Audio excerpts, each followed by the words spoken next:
देश में अक्सर प्रवर्तन निदेशालय यानी कि ईडी की कार्रवाई चर्चा में रहती है लेकिन मंगलवार को ईडी डायरेक्टर की नियुक्ति सुर्खियों में आई। वजह मंगलवार को सुप्रीम कोर्ट ने ईडी के डायरेक्टर संजय मिश्रा का कार्यकाल तीसरी बार बढ़ाने को गैर कानूनी करार दिया। देखिए जरा।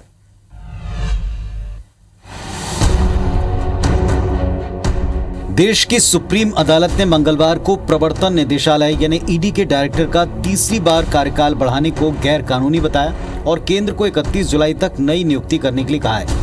ईडी डायरेक्टर संजय मिश्रा 18 नवंबर को रिटायर होने वाले थे, लेकिन केंद्र ने अध्यादेश के जरिए उनका कार्यकाल तीसरी बार बढ़ा दिया। कोर्ट ने इस पर नाराजगी जताते हुए कहा कि शीर्ष अदालत के फैसले के बावजूद केंद्र को ऐसा करने की जरूरत क्यों पड़ी।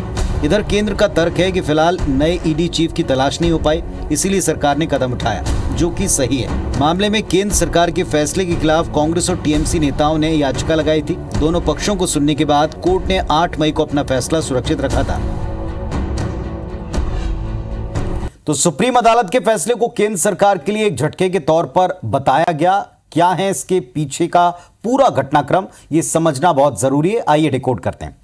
दरअसल केंद्र सरकार ने नवंबर 2018 में संजय मिश्रा को 2 साल के लिए ईडी का डायरेक्टर नियुक्त किया, यानी नवंबर 2020 तक उनका कार्यकाल होता, उनको रिटायर होना था। लेकिन केंद्र सरकार ने उन्हें 1 साल का एक्सटेंशन दे दिया। तब केंद्र सरकार के इस फैसले को कॉमन कॉज नाम के एक एनजीओ ने सुप्रीम कोर्ट में चुनौती दी।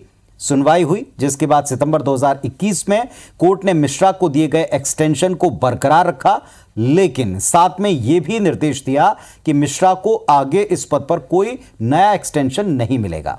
दूसरी तरफ नवंबर 2021 में केंद्र सरकार सेंट्रल विजिलेंस कमीशन एक्ट में बदलाव करती है और एक अध्यादेश लाती। इस संशोधन में प्रावधान था कि जांच एजेंसी ईडी और सीबीआई जिस तरह की एजेंसियां हैं, इनके डायरेक्टर को 5 साल तक का एक्सटेंशन केंद्र सरकार दे सकती है। केंद्र के इस कदम पर कांग्रेस नेता जय ठाकुर, रणदीप सुरजेवाला, टीएमसी सांसद महुआ मोइत्रा, संकेत गोखले, इन सब ने सुप्रीम कोर्ट का रुख फेर किया, एक याचिका लगाई और इसे खारिज करने की मांग की। याचिकाकर्ताओं का तर्क है कि ईडी देश की सभी राज्यों में हर तरह के मामलों पर जांच करती है और ऐसे में उसका निष्पक्ष स्वतंत्र होना बड़ा अनिवार्य है। याचिकाकर्ताओं से उलट केंद्र ने भी तर्क कोर्ट में दिए कि फिलहाल नए ईडी निदेशक नहीं ढूंढे जा सके हैं।